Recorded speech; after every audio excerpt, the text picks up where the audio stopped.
I just built a full stack expense tracker app with database, charts, and a polished UI in a few minutes.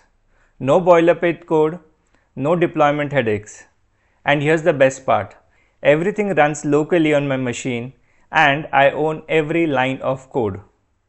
Today, I'm showing you Dyad AI, an IDE that's changing how developers build apps. So let's dive in.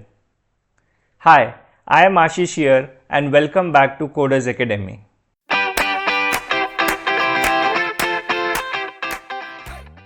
Here's the issue with the most coding AI tools. You're either locked into the cloud platform that owns your code, dealing with subscription costs that adds up quickly, or you're copy pasting from ChatGPT into your IDE and manually fixing all the integration issues. And let's be honest, most AI generated code needs serious debugging before it actually works. Dyad AI solves all these problems. It's a desktop IDE that runs AI models locally, generates production ready code, and gives you a live preview that updates in real time, where you, the developer, is in complete control of your application and its environment. Alright, let's get this running. I'm on Windows and the setup takes less than 2 or 3 minutes. First, head to dyad.sh/download and grab the Windows installer. It's a simple exe file. Download it, run it, and if the Windows Defender gives you a warning, just click more info and run anyway. It's a simple wizard with default settings working just perfectly fine. So click through and you're done. Now launch Dyad. On the first run, you'll see a settings panel. Here, you need to choose your AI provider. You could choose anything from OpenAI, Claude, Gemini, whatever you prefer. I am going to use Gemini today. Next, you need to select the type of model and the API key. If you don't have one, you can easily generate the API key by referring to the material on the internet or watching any of my previous videos. Once you have done this, let's proceed to building a practical app called an expense tracker. It is a kind of app that people actually use, and I'll show you the full capabilities of Dyad AI. To get started, we'll enter a detailed prompt on expense tracker to create a form, categories, expenses, and show the total expenses. Use a modern theme. Now it's building the app for us.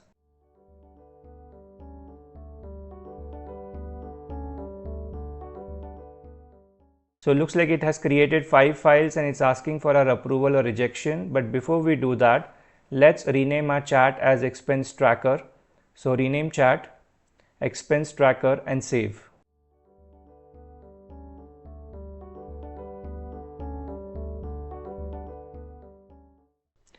Okay, now we'll approve the changes. So approve.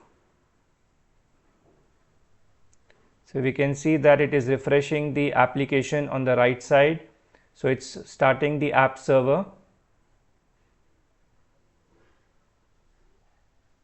So here is our expense tracker. It is showing us the values in dollars. So we can try some sample values and entries here. So 20, food category, maybe some chocolates, and add expense. Then I'll make another entry, $200, entertainment, Bose speakers and a table, add expense. So we can see the expenses at the bottom. There are 2 expenses there, right? Now let's change the currency to INR. So make the currency as INR instead of USD.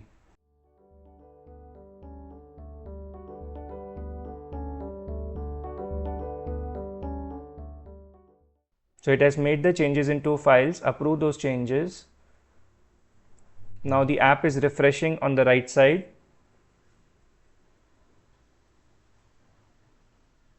So we can see the expenses in INR now. If you wish, you can continue to add the entries here. But before that, let's add a Supabase integration so that we can save the details in database. So we need to first set up Supabase. So open it in GitHub. So we go to Supabase. I'll use my GitHub ID to log into this. So sign in. And now we need to authorize Supabase. So we'll do that.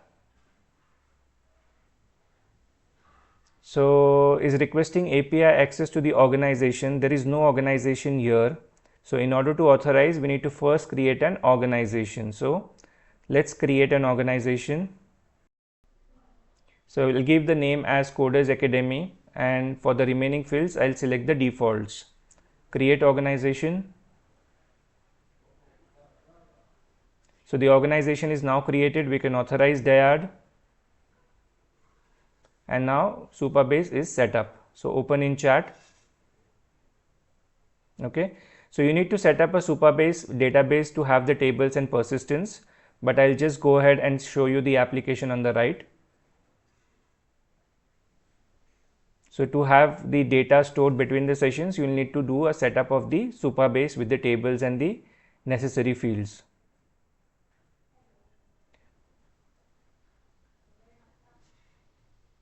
So I'm just playing around with the values again, same values again, same entries again.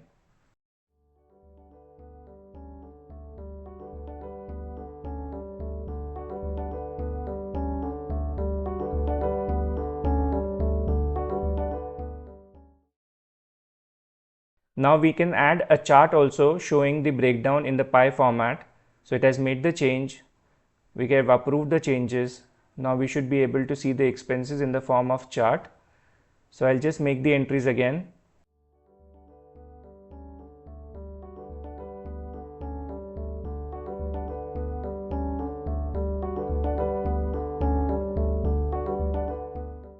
This time I'm adding more entries so that we can see a pie chart properly.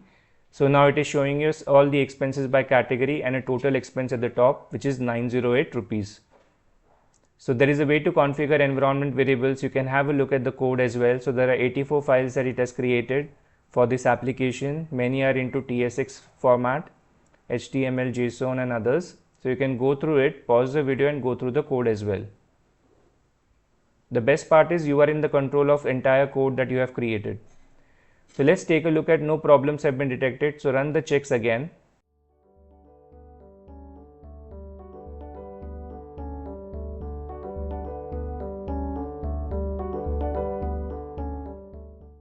So here it has found out a problem in one of the TSX file where it's saying is not assignable to a parameter.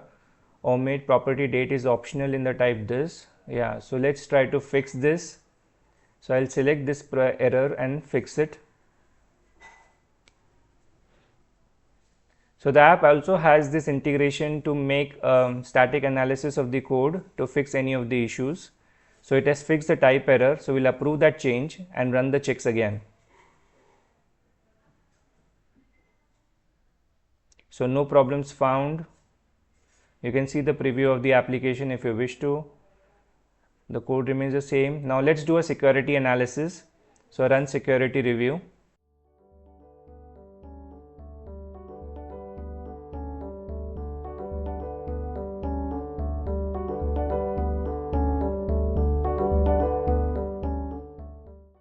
Yeah, so it has found out one vulnerability which is of low category, which is for XSS future development attacks. Okay, so here is the detailed information of what cross-site scripting attack is. So we'll fix the issue, approve, run the checks again.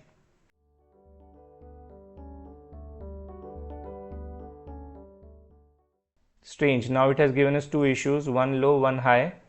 So we'll select both of them and fix two issues. Ideally this should have gone, but let's see again. Approve, run the checks again. Yeah, for some reason it has not fixed the cross-site scripting issue. Oh, this is client-side exposure of environment variables. So the other two issues have gone. Now you can also publish the app to Vercel or GitHub.